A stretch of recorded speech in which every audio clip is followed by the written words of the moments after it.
Hi, my name is Marissa. I am a MOT student at UT Tyler, and I wanted to show you some things that I do to help with relaxing and kind of that I like to do in my downtime. It is a little like gardening, plant maintenance. Today, I would like to show you guys how to propagate. So what propagation is cutting pieces from an existing plant or an established plant, and then placing it in water or replanting it to and encouraging it to grow roots. And so what we're going to do today, examples of propagation is probably something like this, and you've seen this is I think it's a monstera plant that a friend gave me, and as you can see, there is some rooting in there. So this guy is just living in a little water bottle. I replenish it every week, and it's been kind of rooting in here for about a month now. Propagation can be a slow process. Some plants, in my experience, take root and grow roots a lot faster than others. Or you can just choose to leave them in the water as well. Pot those plants, I'm gonna show you how to propagate today. Is one plant that can basically live in water its whole life once you start getting it rooted, or you can repot it into some soil and a beautiful pot that you want of your choice. So today I have my little pothos plant here. And so what you're going to want to look for when you're rooting or propagating are nodes. And so what these are is where they're kind of like little aerial roots. And let me see if you can kind of see them. Let's see, the little bump on the ends of these, you'll see them kind of growing. Let me see, there's some longer ones closer to the edge. And so like this little guy right here, you see him growing. He looks like a root that just kind of got pulled out of the soil. These are called aerial roots, and they kind of help the plant. The plant grows them to help it vine and catch onto things, but also seek out other forms of nutrients and water, so that it can thrive and flourish as it grows. That pothos plants can get really big and long.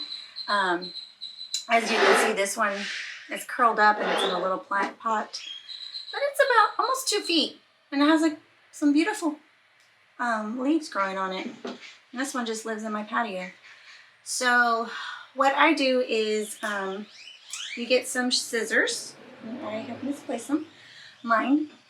You get some scissors, and where the nodules are, or the nodes, you want to cut just enough where you kind of have a little stem, so about 1 inch. And then in between, there's about a little more than 1 inch between these two nodes right here. So I'm going to cut right in half for that one.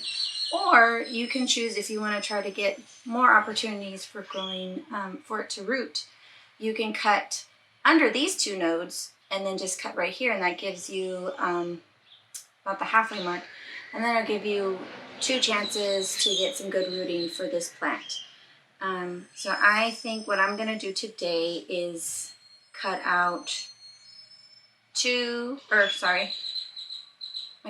pieces that are going to create 2 more plants from this guy right here. So we're just going to give it a little trim. So what I do is just cut right around here, and that's it. And then I cut that piece, and then I will place it in water, which I don't have an extra jar right now because I'm going to be repotting some other plants that I have propagated, and we're going to go through that process together as well. And then I'll just cut another piece, which I'll do here. This one's going to have just 1 leaf, which will still work pretty well, and then just trim. Okay. And so usually whenever you see cuttings, as they'll call them sometimes in the plant world, they'll be like little sticks like this, and then you can stick them directly in the soil, or you can put them in like a little short mason jar or a water bottle, or you can do basically anything you want. and then just maintain it and keep it in a sunny spot. So any sunny spot that you can think of, you can keep it outside. All the plants that I like to propagate, I try to keep in my kitchen window. That decreases the opportunities for pests to grow. Since I'm in South Texas, we get a lot of mosquitoes. So, and mosquitoes love to lay their eggs in fresh water or just any water. So I try not to keep any open containers of water outside of my patio, just to decrease the opportunities for mosquitoes. So with this guy, I am going to set them aside for now, and then we're going to kind of skip ahead to repot some plants. So I have in this mason jar, I'm going to be honest, and I don't remember what the name of this plant is called. A friend gave it to me. That's the other thing I love about propagation, is that if you have friends that really have green thumbs and have lots and lots of beautiful plants, you can ask them for cuttings, or they give you cuttings. I usually get gifted cuttings, and you can propagate it and then plant it, and that's how you grow either your indoor garden, or you can do it for your your indoor plants, or use it for your patio like I have. I have my big beautiful plant over here, and as I said, this is something that I enjoy. It helps me keep busy when I'm trying to relax, but it's not something that I have to think or put too much thought into. I do, of course, have to plan ahead, but it's something that brings me joy. And so with these, as you can see, this is one of my cuttings, and see how long these roots are. It is ready to be planted into some soil so that it can flourish and grow. And even while it propagated, I think this one had like 2 leaves to start off with, and then it popped out these 3 on top. So that's pretty cool to see them grow, and then just watch the root system flourish that we normally don't get to see while it's in the ground or in soil. So I got those beautiful plants, and I'm just going to kind of pull them out of here for now. You see this one too. I am going to put it in a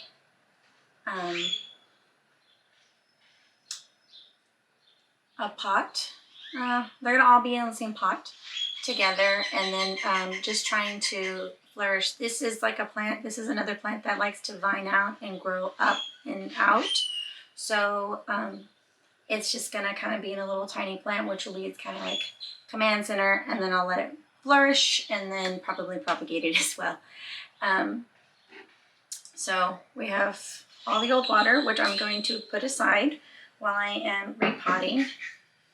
And so some of the stuff I like to do, I guess a lazy gardener, and I know some people, plant lovers, love to make their own soil.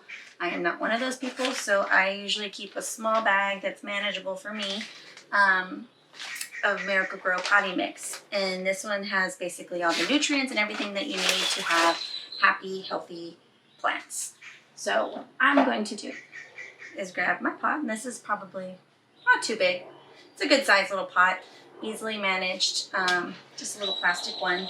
And then I'm gonna fill it about halfway with soil.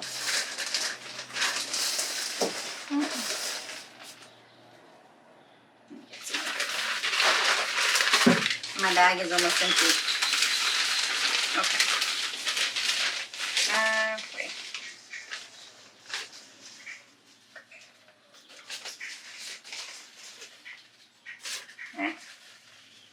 Okay, so we got about halfway, and then in this mix there is perlite, some root, some bark.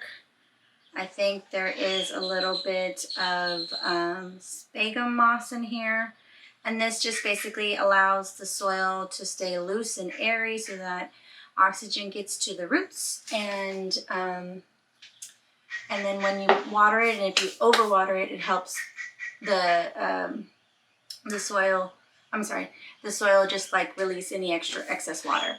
So, like this one has some great little holes on the bottom of it. So you just want to make sure that the pot that you're planting in does have some holes in the bottom, just so that excess water can get out, because then you can cause some root rot from your plants, and that can kill them. So if you love them too much and water them too often. All right, so I'm just gonna kind of spread. This one kind of has a weird root, so I'm gonna put it in the middle, or no, sorry, just kind of down lower. And then this guy, because it's kind of growing up, I'm just gonna kind of put it towards the middle and let it kind of grow that way. And usually my policy, I don't know if it's an official one or not, I just kind of grow, I point them in the direction I kind of want them to grow, and then that way they're not, the leaf system is not crashing into each other, and but they still have some room. These guys, the roots, there's a lot of roots, so I'm going to pour the rest of the soil in here. So this is kind of just what it looks like right now. I just laid it on top of the half layer of soil. And then I'm going to pour the rest on here.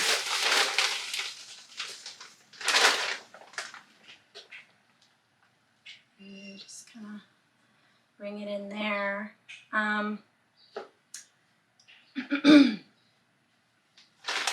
And then I gave it a little compact, I compacted a little bit just to make sure that it has enough soil, because it will kind of, right now it's fluffy, but when I add water to it, it's probably going to kind of go down lower. So just gonna add just enough, compact it a little bit. I have my repotted little plant. So look at that, it's going to flourish. You can add a trellis on it. You can probably go to a farmer's market, or if you're crafty, or go to any, order online some little hooks or macrame holders. And so that way they can kind of hang. You can hang them hanging. They don't have to be on a counter or anything. And then I'm going to grab a little more. So I'm going to put this little dish that's going to catch any excess water. And then if you remember the mason jar with my water that it was propagating in, I'm just going to pour it all on top, and just kind of, just a little bit. That way it has some of that water. I'm reusing the water that I already had in the thing. And then as you see, you can see that the soil is pretty good, so it's taking out excess water. Just kind of pour it in there, because I don't have a big enough bowl. And that's why. And then you just kind of make sure that the soil is all nice and moist, and get it all, especially when it's freshly planted. Other things that you want to take into consideration when you are gardening is the amount of light that the plant requires, how much watering does it require. If you need something that's not a needy plant that needs to be constantly watered and maintenance, and you have trouble remembering to do that, that might not be a good plant. But there are some great plants that typically only need watering once a month, and then, or you just let the soil dry out, and then you water it again, and then dry out, and then water it again. But then there's some plants that require moisture. This one I feel like is a pretty easy plant to maintain. I will probably water it about once a week, even though I don't remember the name of it, and then kind of keep it into it. It did really well in indirect sunlight in my kitchen window, so I'm going to keep it in indirect sunlight as well. It's always important to know the names of the plants, so that way if you have any concerns about how it's what care it needs, then you can always do a simple Google search and it'll come up. That's how I kind of figure out what my plants need, and go from there. Well, thank you. That is what I do from start to finish. Actually, you know what? I forgot this real quick. Heading back to my little clippings. So with these guys, I'm going to reuse this mason jar now that it's done and place, and actually I'm going to put some, give it fresh water. So this guy, mason jar, you can probably use some, this one can probably be in something that's a little less, that's a little bit not as deep. And then you just kind of hang it in here and then place this one. And I'm going to take off this leaf right here. So that way it goes in comfortably. And ta-da! And then place some fresh water in it. So with watering, as I mentioned, you want to change out the water for propagated plants about once a week. Or if you start to notice that it's getting cloudy, you can get away with changing it every other week or so. And this will just kind of live in my kitchen window for about a month or two until the roots are to my liking, and then I'll replant it and put it in another pot. Maybe gift it to some friends. Well, thank you for watching my video. I hope you enjoy it, and this helps you grow your garden and kind of bring you some joy in your day.